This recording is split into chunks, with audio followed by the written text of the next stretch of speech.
Hey guys, Mike here, the Detroit Borg, with a look at the Samsung Galaxy Note 8.0. And as the name suggests, this is an 8-inch tablet. This slots beneath the 10.1-inch tablet, which is the Galaxy Note 10.1.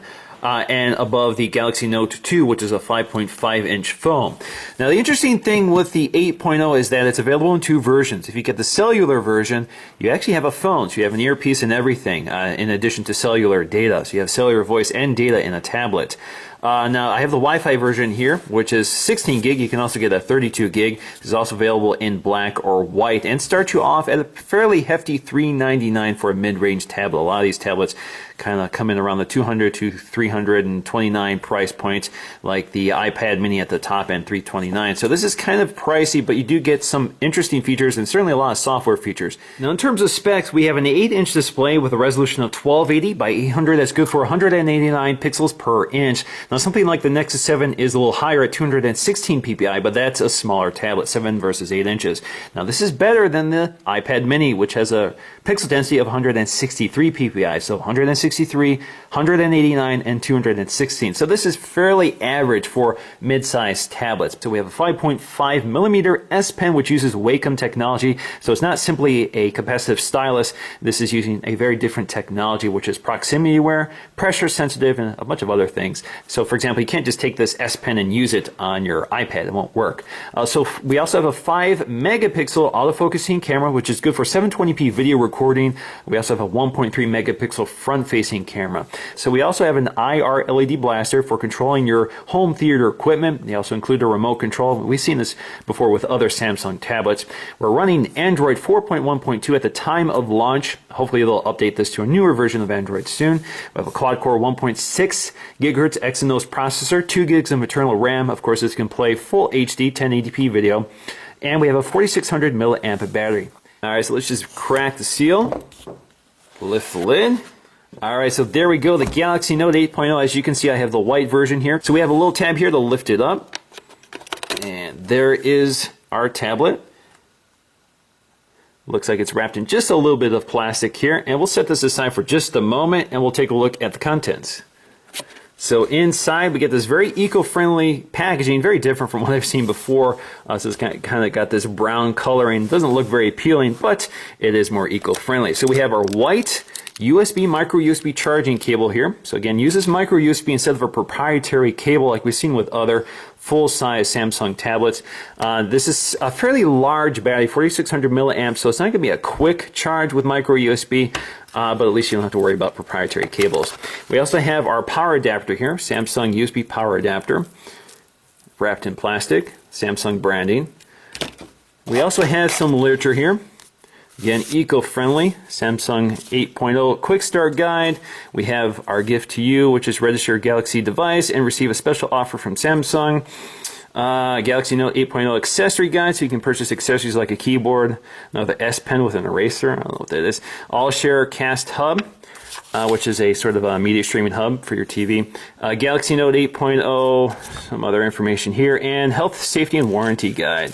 All right, so let's get back to the Note 8.0 and peel off all this plastic here. So we have a little tab up here. Lift that. There you go. There is our screen.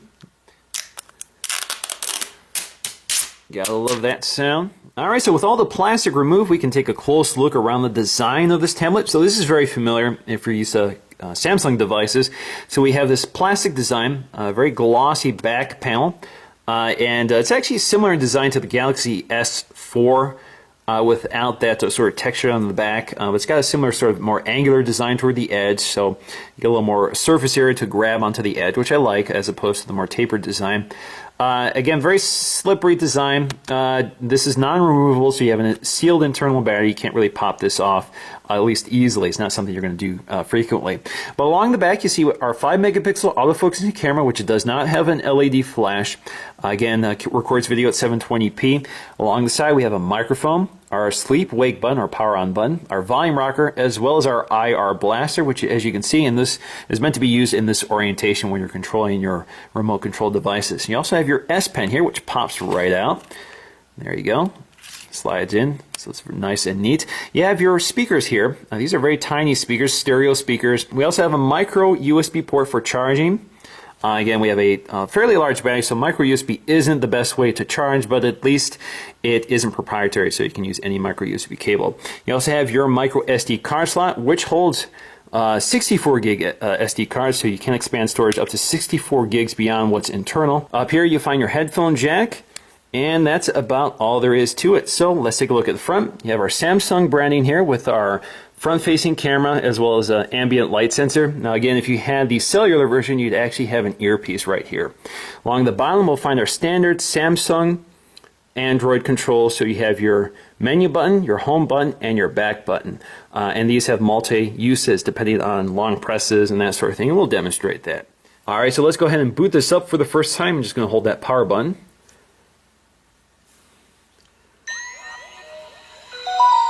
You get that familiar Samsung boot animation with the sound, and this does have a vibration motor in here, so you actually feel the vibration when it starts up. So we're going to select English, United States by default, and we're going to click Next. Now we got to connect to my Wi-Fi network, so I'm just going to enter in my password. Now we can sign into our Samsung account, which I already have, so let me go ahead and do that. You can also create one. I'm just going to go ahead and sign into my Google account, which will transfer my calendars, bookmarks, email, my YouTube account, everything will just appear on my device without having to log in individually for each thing. So we're going to click Next. Now Dropbox also has a 50 gig promotion with Samsung products, so you can create a new Dropbox account or you can sign into your existing account and it will add 50 gigs of free storage for 2 years. So let's go ahead, I already have an account, and log in. So let's go ahead and take a look at the user interface, starting with the lock screen. Now you can wake it up simply by swiping up on the lock screen. It takes you to where you last left off. Now you can also launch some apps from here. So for example, if we want to launch our web browser, there we go. Now you can also wake it up with your voice. Hi Galaxy. It takes you right to S-Voice. Now you can also do things like take a look at your notifications. You can also control your settings from up here, and we'll take a closer look at that a bit later. Let's just wake up and take a look at the main home screen. So we have several home screens here. They give us 5 by default, but you can add up to 7. Now you can quickly swipe through them just by holding down here, and you can swipe through them that way, or you can pick as you want which home screen you want to go to. Now when you press the home button, it takes you to the home screen no matter where you are. And you can also modify this just by pinching in and out, so you can see all of your home screens, and you can select which one you want to be your home screen, or you can move them around and rearrange them. You can also add your home screens that way, or you can trash them. Oops, pinch out and drag and drop them to your trash can. Now we also have our capacitive backlit buttons here. So we have our standard home button, which has multi-uses here. So if we tap the home button, it takes us to the home screen no matter what we're doing. If you tap and hold it, you'll get to the task switcher or app launcher or recent apps. So here you can launch anything you've looked at recently. This also under that task switcher, you have the option to go to Google. So it brings up Google Now. And we're familiar with Google Now, so we're not going to demonstrate that. We also have our trash can here, so we can delete all of them as we just did. So it closes all of the apps, so now I have no recent apps. Now you can also get to your task manager here. Right now I have no active applications. I can see applications I've downloaded. You can see my RAM manager, storage, and that sort of thing. So you can see a lot of controls just from that menu. Now we also have our menu button here, which is contextual. It depends on what app you're in. Right now I'm on the home screen, but if I was in, for example, Chrome, I would see a different set of options here. If I tap and hold that, it'll take me to Google Now. So I can tap things like, what's the weather like in New York? It's 43 degrees and overcast in New York. All right. Now, like I said, this also has S-Voice, and then to get to S-Voice, all you do is double tap the home button.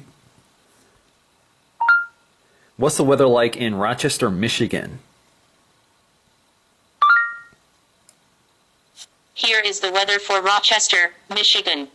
Now, S-Voice will do things like launch apps as well, so I can do this. Launch YouTube.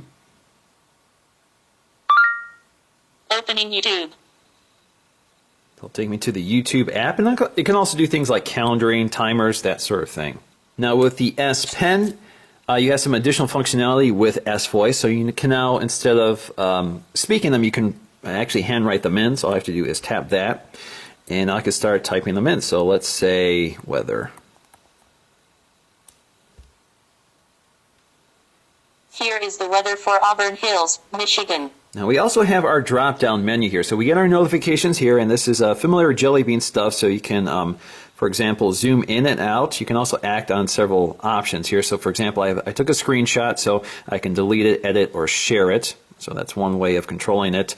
Now, if you swipe down here, you also get all of these toggles up here. Now, Samsung gives you a ton of toggles. This is the default arrangement, but you can change this. Now, the standard ones include Wi-Fi, GPS, reading mode, which I'll demonstrate, sound, screen rotation, Bluetooth, power saving mode, blocking mode, which will block notifications or phone calls or alarms so it doesn't disturb you, and you can modify that under settings as well. The sync mode, you can turn that off and on, and you have multi-windowing, which is another feature I'll demonstrate.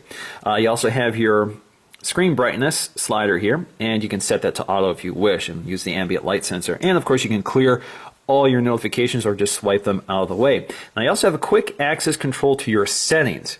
Now, under settings, this is where we can make some modifications to that notification bar. So we're going to go to display to make them, and under display, we have our notification panel. So if we go to notification panel, you can see we have all of our notification toggles here. So unfortunately, we can't just add these and scroll through them. We actually have to replace one of them. So for example, the multi-windowing mode, I don't really need there, but I would like the Smart Stay option here. So if I drop that to Smart Stay, it bumps it out of the notification panel, and now I have Smart Stay. So if I swipe down, you'll now see Smart Stay right in the right here. So I can toggle that on and off. Now, this does have Smart Stay technology, which we saw debut with the Galaxy S3. Smart Stay basically means that the tablet, using the camera, is able to detect the presence of your eyes. So it knows if you're looking at the tablet or not. And if it doesn't see your eyes looking at the tablet, it will allow the screen to go to sleep. Now, as you can see, the layout will adjust for orientation, landscape mode, or portrait mode, and you can see your dock items change position. Now, in case you're curious, of course, you can change these dock items. You can remove them. In fact, when you hold, you can see we get more control options here. So you can create a new page, you can create a folder, or you can remove them. So if you remove them, you can do that. And you can also remove widgets that way. So you can tap and hold them and remove them, or add them to a new page. Now, when you remove the S Pen, you can see you get a new page up here, which brings you right to the S Note app, which I've demonstrated earlier. So it launches directly into S Note. And you can also wake up the device by removing the S Pen. So for example, if I'm locked, pull out the S Pen, and there you go. It takes you right to the note-taking app. And once you reinstall the S Pen, all of that goes away. Now, taking a look at the default home screens, you can see that they've included several apps which they prefer to highlight, such as Chat On, which is Samsung's cross-platform chat app. It's kind of like an iMessaging or BBM. We have Dropbox, which they have a partnership with. We have Watch On, which is an app that allows you to search your local television stations. For some reason, I can't get it to work. It doesn't seem to be able to recognize where I am right now. So let's see if it finds me now. Yep, see, it doesn't work for me. We also have our gallery app for accessing our photos. We have the Samsung App Store, so Samsung provides its own app store, and we have the Google Play Store. To the right of that, we have our calendar widget. This is Samsung's calendar. And then we have a blank screen. To the right, or to the left, we have Flipboard, which is a widget I need to log into. I haven't set it up yet, but Flipboard basically aggregates all your social networks, such as Facebook and Twitter, and sort of puts it in sort of a magazine viewer. We also have S Note widget, so basically you can quickly access your note-taking app from this widget. There we go, a little slow to launch here. And now S Note is great, so if I pop out the pen, so there is our pen, so now I can start using the stylus to, for example, start writing. Now what you can do here is change your brush type. You can change the color, so if I want red, and if I want a brush here, and I want to change the thickness, I can do that. And so there you go. And you can see that it's also pressure sensitive, so if I press harder, it gets a little thicker. Now, something you may notice is when you hover the cursor over anything, or hover the pen over anything, you'll get this little cursor, and you'll see these little badges pop up, letting us know what each of these buttons are. There are lots of other features here. So for example, I can draw shapes and it will automatically find them for me. So if I just do a square, oh, come on, let's try again, square. Try a more perfect square. You can do circle. You can even draw a car, which never works yet for me. So there you go. Yeah, fail to recognize, no kidding. And you can also swipe over something to delete it. That's something that also works pretty well. You can also use functions. Do 3 divided by 32. So there you go. It sees it up there, and we're going to go to Insert. Now, Samsung has done a lot of interesting things with the keyboard, and one of my favorites is the ability to change the keyboard layout. So, for example, if you're in a tablet mode, this may not be the most comfortable way of typing on a wider screen. So if you pinch in, you have several keyboard layout options. So you can do the floating keyboard, which you can then move around. Or you can do the split keyboard, which I really prefer. And this is so I can also move this around. This allows me to thumb type on the wider tablet.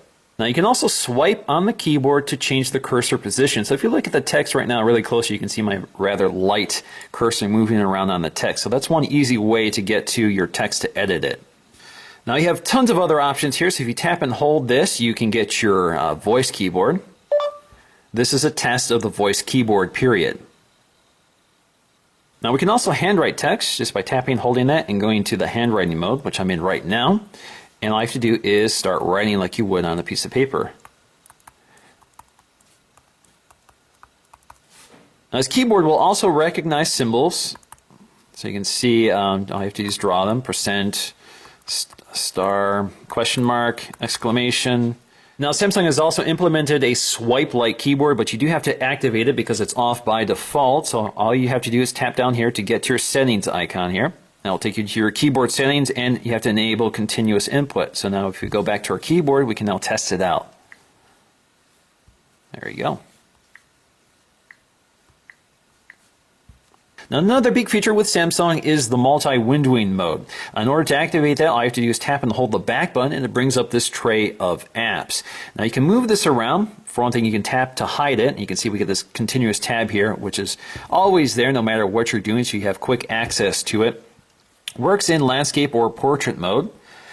So I have to do is tap on that to bring it up. You can also move it around from left to right. So for example, you can launch any one of these apps. So for example, if we bring up our internet browser, and better yet, let's bring up Chrome. So let's bring up Chrome. So it works with Chrome. Now let's say I want to do some note taking.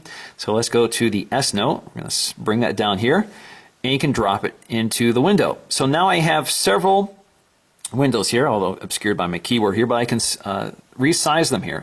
So I have my browser right here, and I have my note-taking app up here. So that means I can look at one app while doing something in the other app.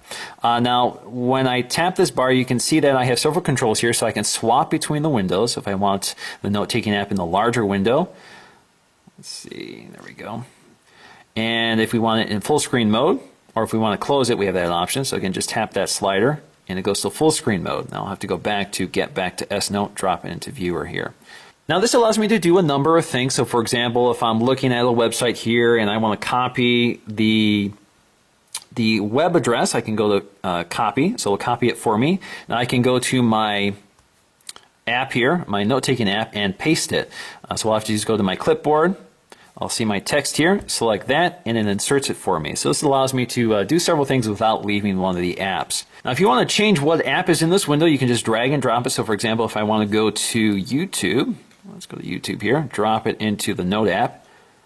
So I can start watching a YouTube video while browsing the web. So let's just watch that. And we can continue browsing the web. The confidence to take on changing conditions. Now you can also change what appears on the lock screen. In order to do that, you do have to go to Settings. So let's go to Settings, and we go to our lock screen panel, and we're going to change the lock screen options. So right now we have shortcuts enabled. In order to change that, you just tap on that. Takes you to the options here, and you have to delete one in order to add another. So for example, I want to change this to the Chrome browser, so I'm just going to delete that. Now I have the options to add a different shortcut.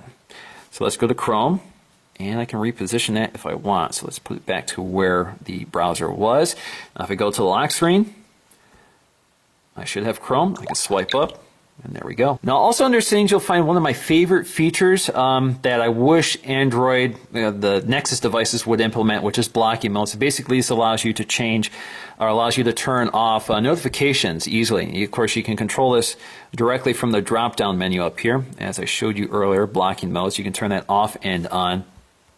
Now under blocking mode, you can disable notifications. You can toggle that on and off. Disable alarms, turn that on and off. If you had a phone, you'd have further options. And you can also change at what time of day these turn on. So you can select it to always, or you can select a specific time of day. Now this is pretty familiar to iOS users, which also have this capability. So I'm going to turn that off for now. Now you also have motion controls here. So if you swipe on the screen, that will take a screen grab. So you can see it copied to my clipboard. And actually, if you bring down the drop-down menu, you'll see it there. So there it is.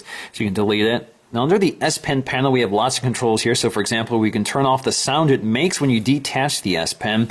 We can also enable open pop-up notes. So when you remove the S Pen, you'll get a little floating note-taking app, which is omnipresent. So for example, if we press the home button, it stays floating in the background. You can continue taking notes. So for example, if we want to go to my browser here, you can move this around, take a look at the notes. You can even move it a little off screen so it's not completely covering what you're doing. Now you can also turn off AirView. Now AirView is the capability of the S Pen to interact with the screen without actually touching it. So if you hover the nib over anything, you'll see a little cursor. Now some apps are designed to take advantage of this.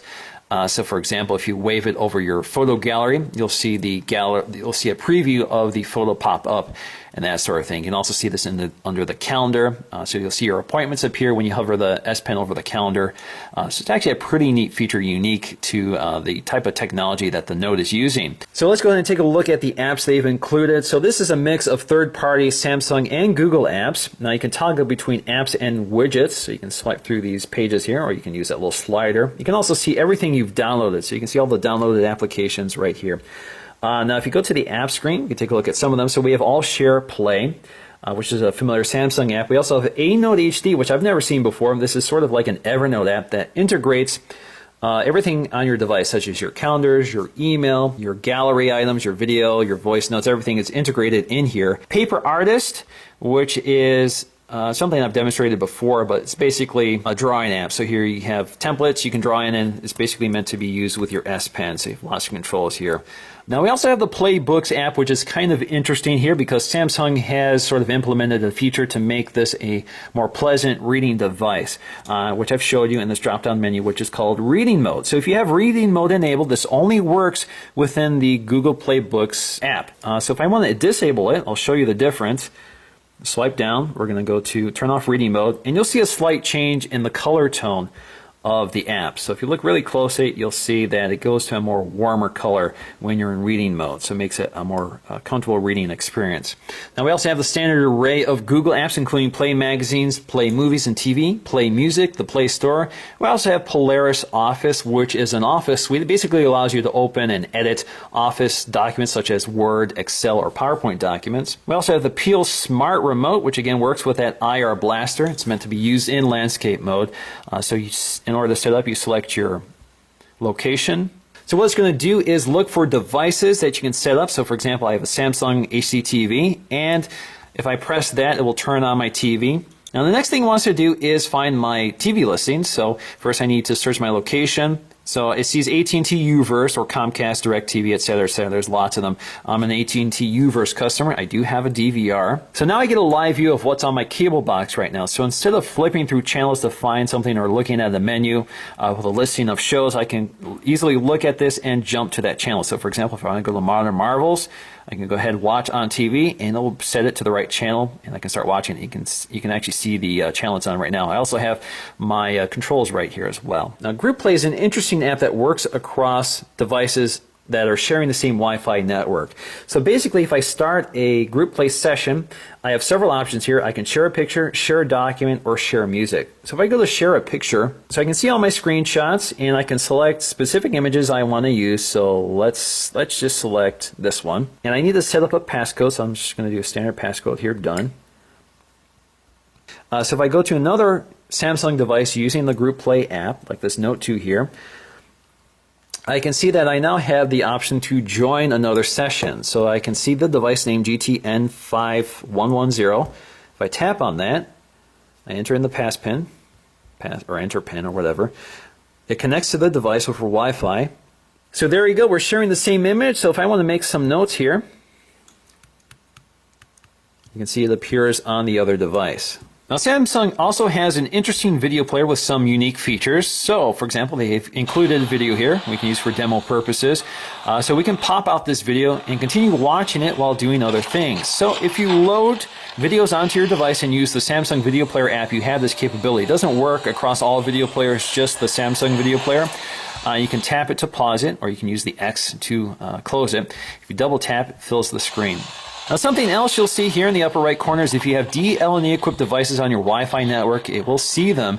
If you tap on that, you'll see the device, and you can select the device as the receiver, so you can play back video on that device. Now let's go and take a look at the camera app, and there are lots of features here. So you can toggle between video and camera mode. Now when you're in video mode, you can click record, continue recording, and you can actually see that we get a little indicator of how much storage or how much memory we're using, how much storage we're taking up here, as well as the time and duration. But you can also pause the video or pause the recording and continue where you left off, and you can click stop to finish that. If you go to camera mode, again, same story here. So you have lots of options. So you have shooting mode, so you have a panorama mode. Basically, it's an app that allows you to take a photo, or not an app, but a mode that allows you to take a panorama using this sort of coaching mechanism. We have our filters, we have our exposure value, and we have more options. Again, you can turn GPS on and off.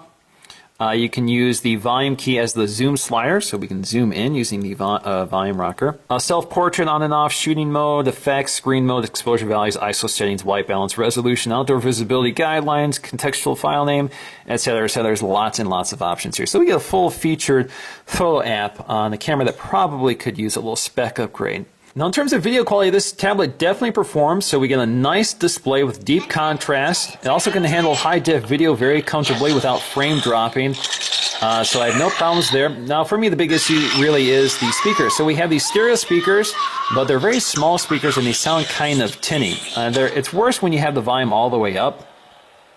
So let's go ahead and increase the volume.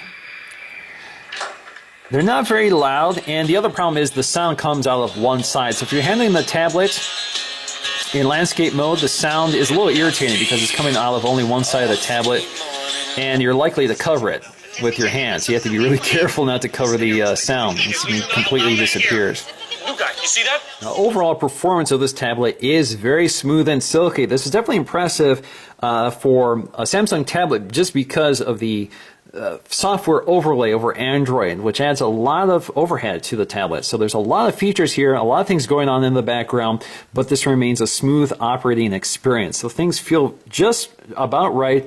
Android 4.1 has been applied to full effect here, and 4.2 would even improve that further. Now, a good way of testing this out is by looking at The Verge. So The Verge is a graphically intensive website, and you can see it scrolls through all of that very smoothly. So I can pinch in and out just nice and smoothly, so it has no problems with that. So if it can handle The Verge, it can handle most websites. Now, in terms of benchmarking performance, if we look at the quadrant performance here, you can see that the Note 8.0 scores about 5,000 versus the 6,500 on the Note 2. So we're not getting screaming performance out of the Note 8.0. A lot of devices now, higher-end devices, are scoring around 8,000 on this test. So this is kind of a mid-range performing device versus what's out there now. Now, overall, display quality is superb, and that's particularly useful for reading books and text. This is where I think the iPad mini really struggles.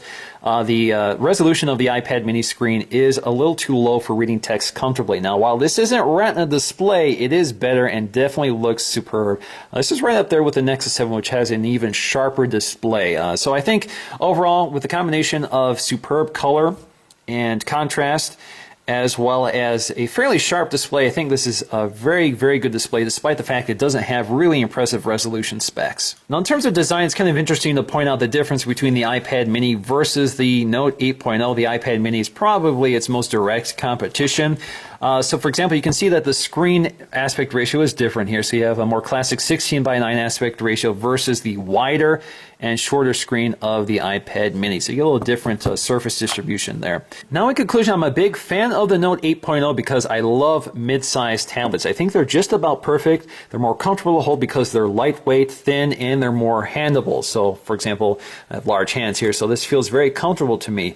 And it's more portable, so you're more likely to carry this around, so you can you're more likely to stick this in your coat pocket and possibly your pant pocket if you have large baggy pockets. But this is definitely more portable than something like an iPad or full-size tablet like the Note 10.1 or the Nexus 10. Those tend to want to stay at home and be used around the house. So with this, you have a little more portability. Now for me, the biggest issue is just pricing. At $399, this is priced like a full-size tablet. Now you could say that this is a mid-size tablet without the compromise, but it's not a real high-spec device, doesn't have a really high-spec screen. So really, the value here is probably in that stylus technology. So if that's worth it to you over the $200 to $330 price range of other mid-sized tablets, then I think this is something you can consider for you. Now, I would also consider this just because of the Samsung software. So that Samsung software adds interesting features like that multi-window viewer. So if you want to do multitasking, that's definitely something very interesting here. And with the specs in this device and the software tweaks they've made with Android 4.1, everything seems to work much better than it did with the Note 10.1. So definitely a big fan of the Note 8.0. I'm not sure who it's for, but if you like the idea of a stylus, and if you like a high quality mid-range tablet and are willing to pay for it, I definitely think this is something to consider. So that's going to do for me, guys, in this video. Thanks for watching, and I'll see you again in the next one.